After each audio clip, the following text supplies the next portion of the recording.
I beg you to bear with me, because first of all, don't take a breath, you talk really fast.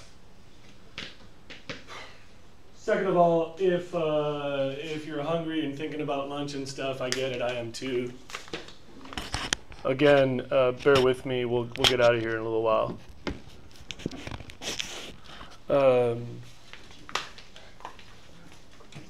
Told you it was coming. I'm not asking if you agree or disagree with Annie Leonard's politics, but you gotta admit, she kind of had a little inherent rhetorical device use that wasn't necessarily helpful. I've been working on this for a long time. Like I care about 100% of my students. If you're over here or over there or over here, you don't know where you are in the political spectrum, I don't care. We're all good. It doesn't do me any good or you any good to alienate people because of their politics. We still got this thing. Like if your house is on fire, we're not gonna like start by having a political debate and then figure out if I'm gonna help you.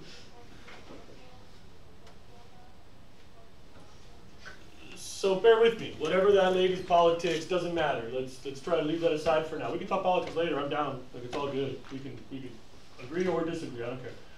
But about the environmental science part of that, I'm really curious what you all thought. What this brings to mind: complaints, agreements, disagreements, shock, boredom. I really need to hear from you. I don't want your school time to be a waste of time, but this is your turn. Yeah. At the beginning, she kind of hashes on like corporations and free market as like this kind of evildoer that's kind of perpetuated a lot of this. But do you agree that today there's a lot more people, since like the big establishment is like the environmentally friendly, be green? There's a lot more people that are because of the free market that are improving it naturally like that.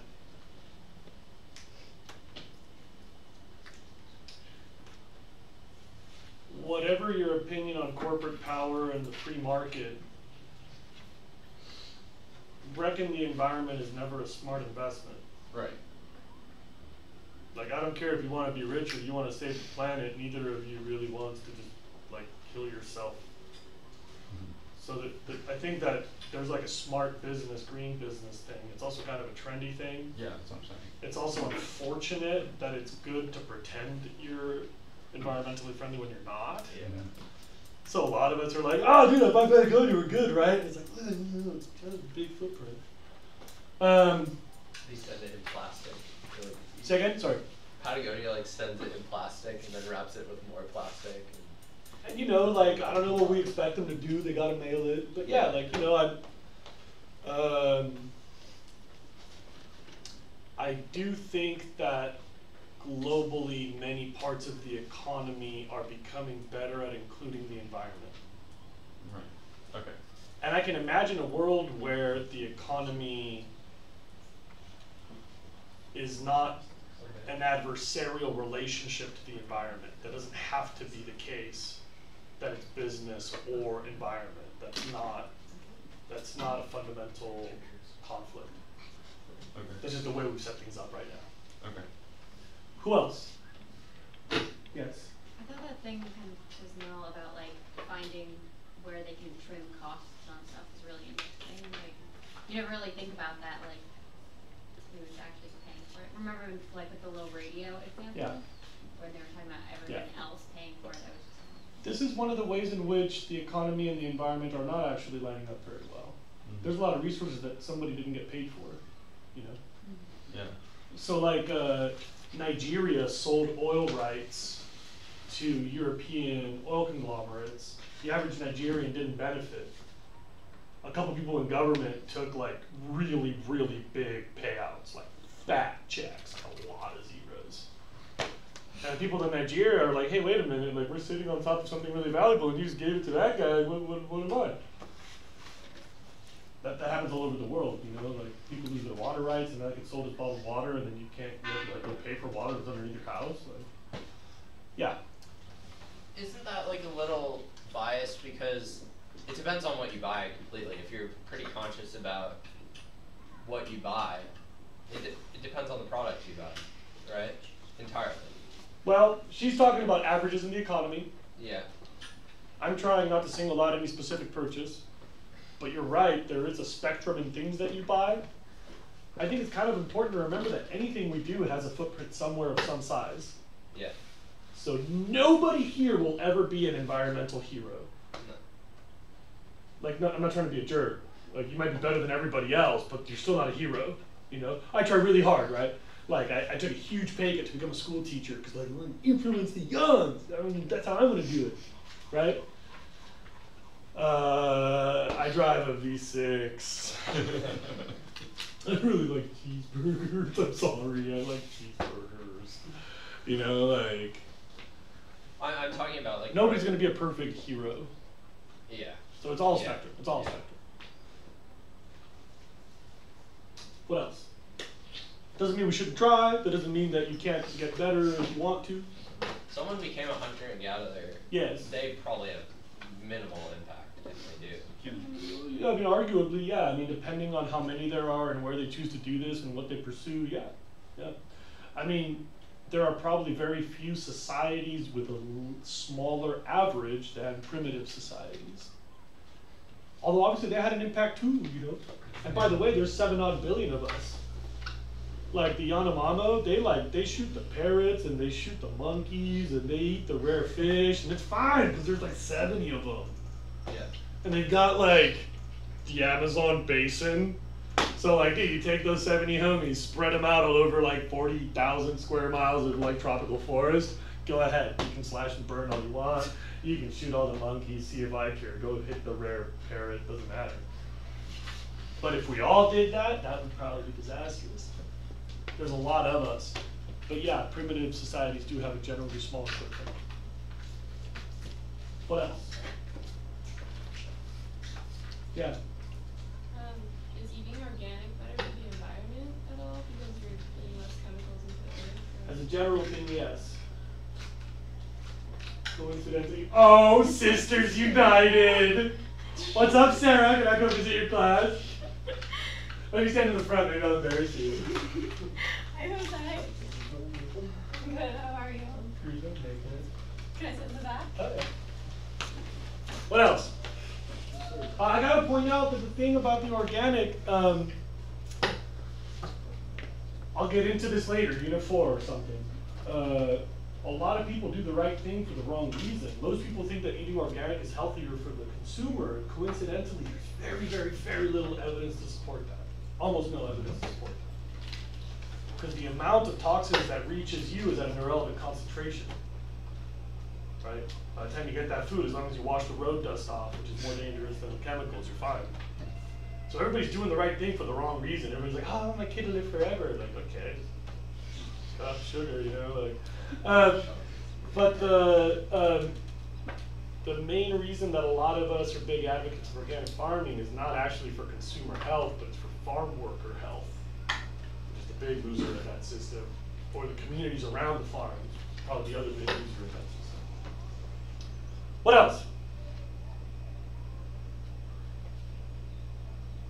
Nothing else struck me there? It's all interesting.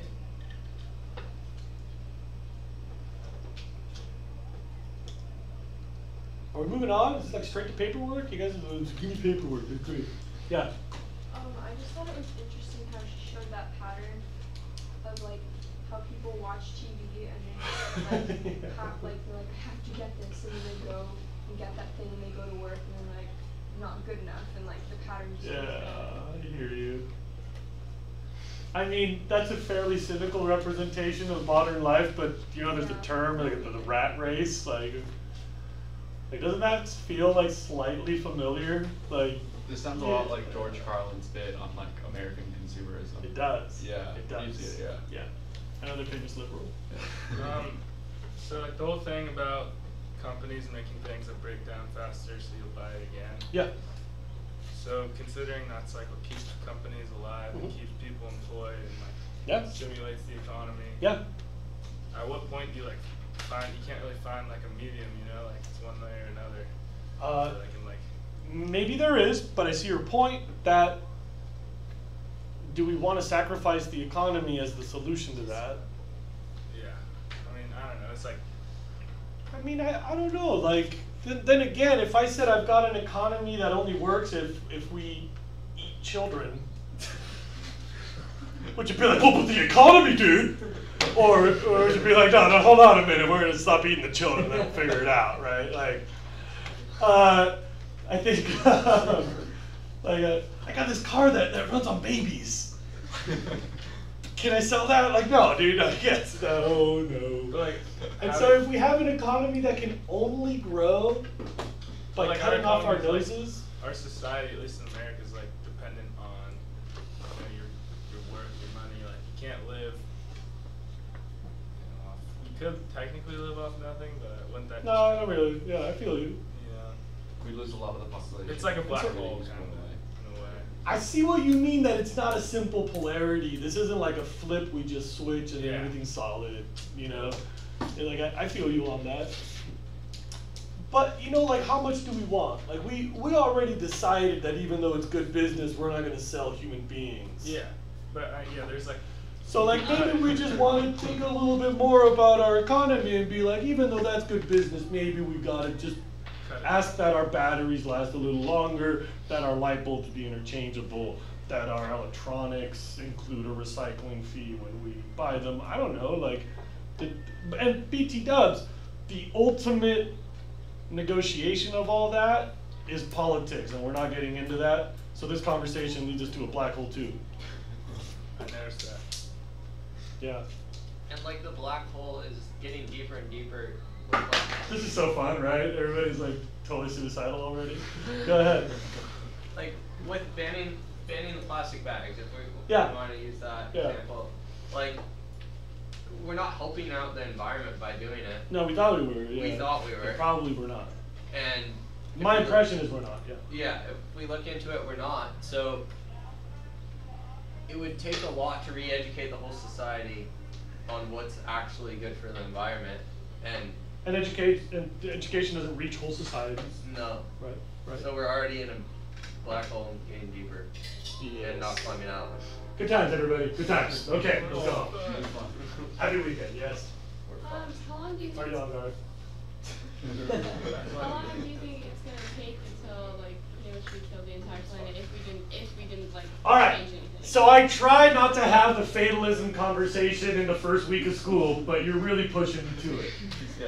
You leave me no choice. That's 3 of you in a row. I gotta do this. You've estimated it. Like in our lifetime or like our children's lifetime? A, you're not gonna kill the planet. It's a rock. Thank you. You could try, but you can't. We got 1.5 billion years before it gets sucked into the sun. Until then, don't bother, you're not gonna save the planet. Second, life, like with a capital L, goes on. We've had 1, 2, 3, 4, 5 mass extinctions already. We are the 6th. In case you didn't know, this is it. You are living in the most rapid loss of species in the history of life. This is currently the biggest mass extinction. So we're basically Cool. screwed. But no, but wait, are we? Because after all the other ones, something neat happened. Like, look at how life changes after each of those. Like, oh, cool, life on land. And like, whoa, life in the air, like, age of the mammals. So after this one, like, I don't know, next year's gonna be pretty rough.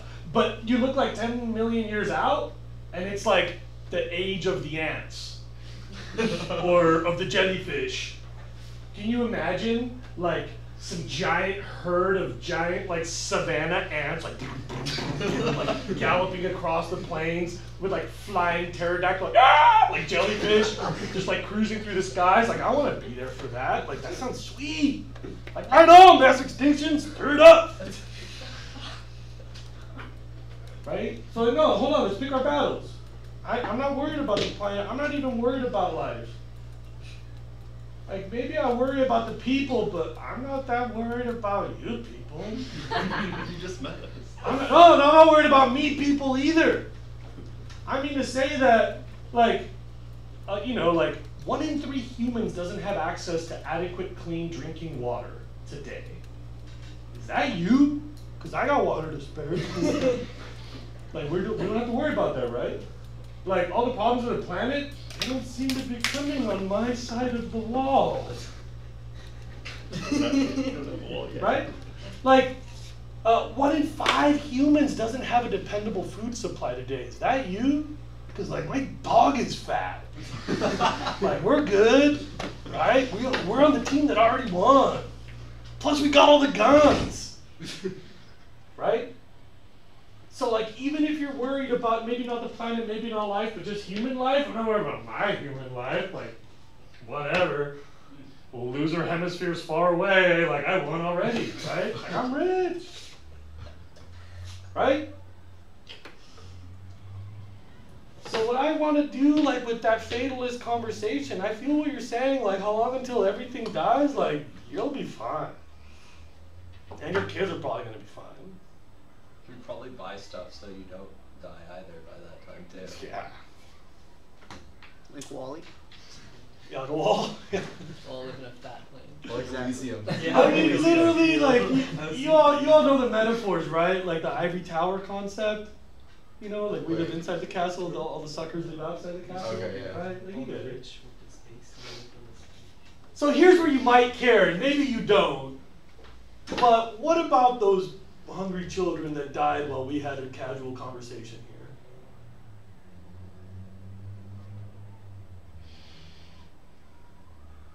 Like, I don't, maybe you don't care about them.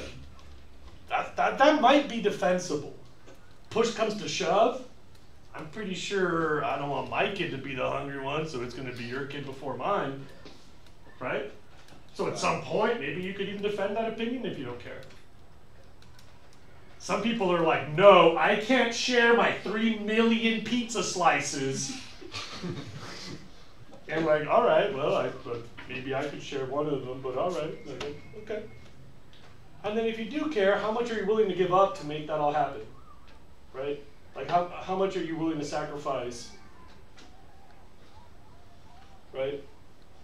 We're just like this one person, like I'm just one person, you know, like all this other. But you know, like the ocean's made of a bunch of drops, and like you're gonna be on one team or the other. So like, you want to be on the team that's making everything worse for that hungry kid, or do you want to be on the team that's like trying, you know? Like if you go vegan, you're not gonna save the planet. You're not. I mean, everybody knows that, right? You're good at math, right? No, but hold on. I'm trying to be a jerk, but like you understand the math, right? Like you alone going vegan is not gonna save the planet. But then the question is like, wait a minute. What if you're on the team that's trying and everybody else is on the a-hole team that doesn't care? Which team do you want to be a part of? Like, this is not the first time I've had this conversation. Can you tell? Yeah. You realize, right? Like I look at 180 beautiful, young, promising people that are all smart and have a bunch of ability and a bunch of like potential that can all go and like do great things. And I just crush all your dreams. I take all of your hope and I just like smush it. So I have this conversation all the time, but I can tell you one thing for sure. Like at the end of the day, you know, you look yourself in the mirror and you think like, how many times did I choose to be on Team A-hole today? Like, did I need to do that? You know, like I drive a V6, and like that's probably not the best thing for the planet, but I kind of have a lot of reasons why I can kind of justify that decision. But like, I didn't take that one thing, I didn't buy that thing, and I didn't do that thing today, and that was all me trying to really easily be on the nice guy team a little bit, you know, because I do care. And so like, how many chances do you get in a day? Like a zillion. Like all day long, every day. You could be like, oh man, whatever. Or you could be like, no, I could do this. And every one of those, like for me, I don't know about you, for me that makes me feel a little bit better. Like, that's one drop on the positive side. Make up for some of those drops that I've already justified on the other side.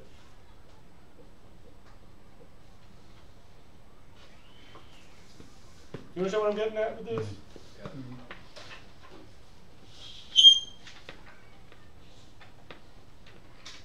I pity the fool. I know you guys have to figure this all like where you fit into the world and like what's the righteous path, and it's not easy to do that. But that doesn't mean you should necessarily sign up for the lifetime of Team A-hole either.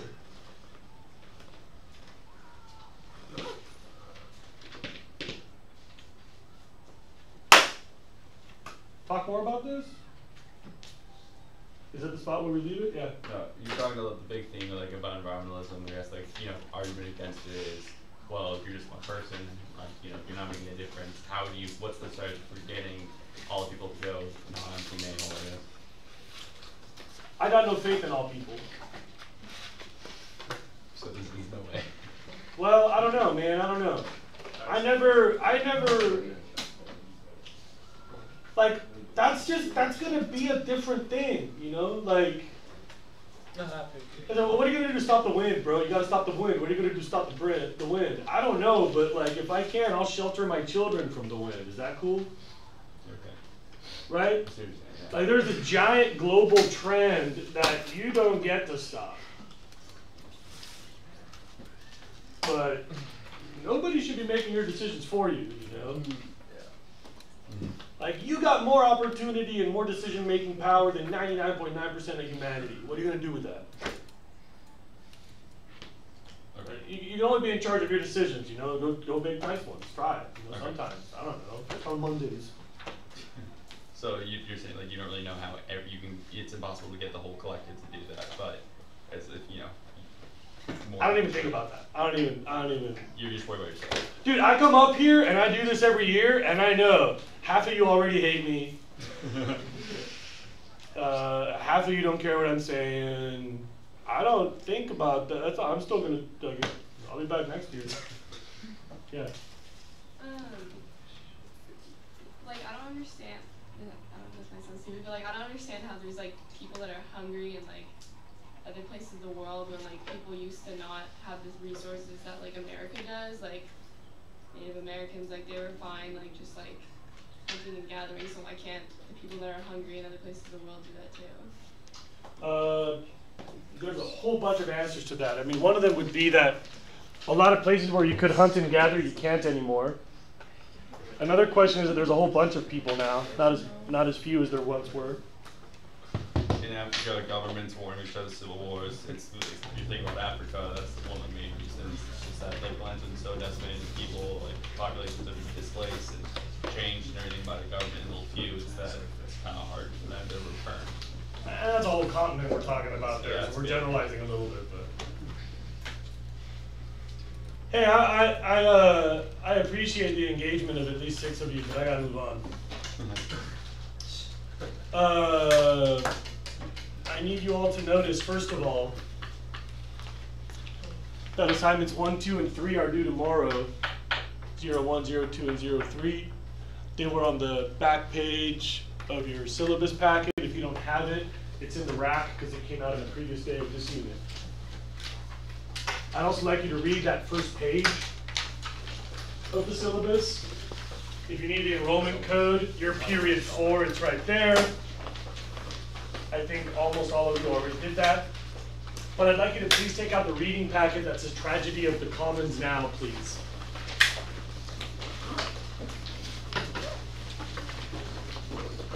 Yes. Where can I find that? Rack in the back. Reading packets on the table in the back.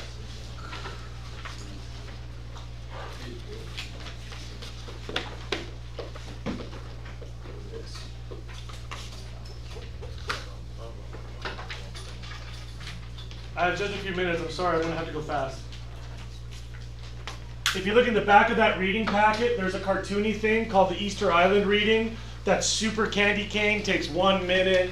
You can do it on a bathroom break. It's a piece of cake. That's due Tuesday. The Easter Island, the cartoony thing. You just read it. That's it. It takes no time. Super cash, no big deal.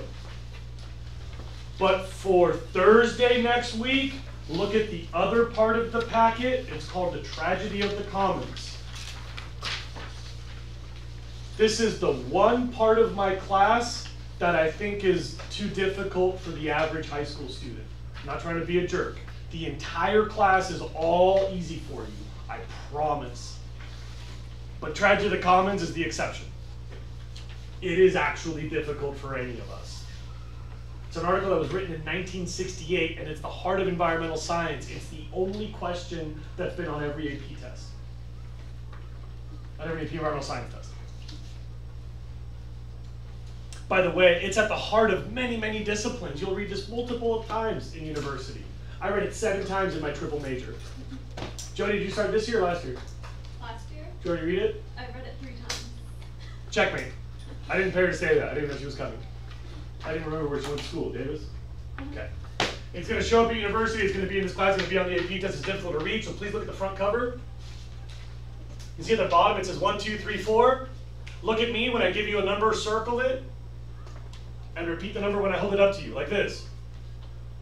Say 2, 3, 4. 1, 2.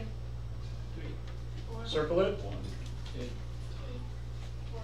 1, 2, 3. Circle it. 1, 2, 3. 4. Thank you. Please circle that number on there. If you are number 1, a summarizer, what is the tragedy of the commons in 1 sentence? If you are number 2, a literary luminary, you're looking for the 4 best quotes that explain what the tragedy of the commons is. Not what you thought was coolest in the article, but which are the 4 quotes that tell you what the tragedy is. If you're a number 3, you're going to try to find connections in your life. And the good news is if you understand the article, they're everywhere. All of existence of humans is governed by tragedies of the commons. I could give you an infinite examples. And if you're number 4, good luck. You've got to have some response to the author. I don't expect you to actually be like, no, he's wrong, I got this. But do your best to say, I didn't like this, I like that, I thought this was kind of so, this was better, than whatever. Any sort of response. That's due block day next week. And listen, you're all packing up, but I'm not done. Google it, ask your old sister, ask mommy and daddy, check on YouTube, try to figure out what this is. We're still going to spend like a day and a half on it because it's super important. It is the one thing that it's like the heart of life. Really big deal. If you're going to study economics, business, you need to know this. Political science, government, you need this. Human behavior, physical anthropology, evolutionary psychology, you got to know this. Ecology, evolution, forestry, fisheries, math. Bye, childrens. Oh, thank you. Say you want me to give this to you? Since you accidentally forget to pass it. Oh. Hi. I feel like I have to. Sure. Are you going to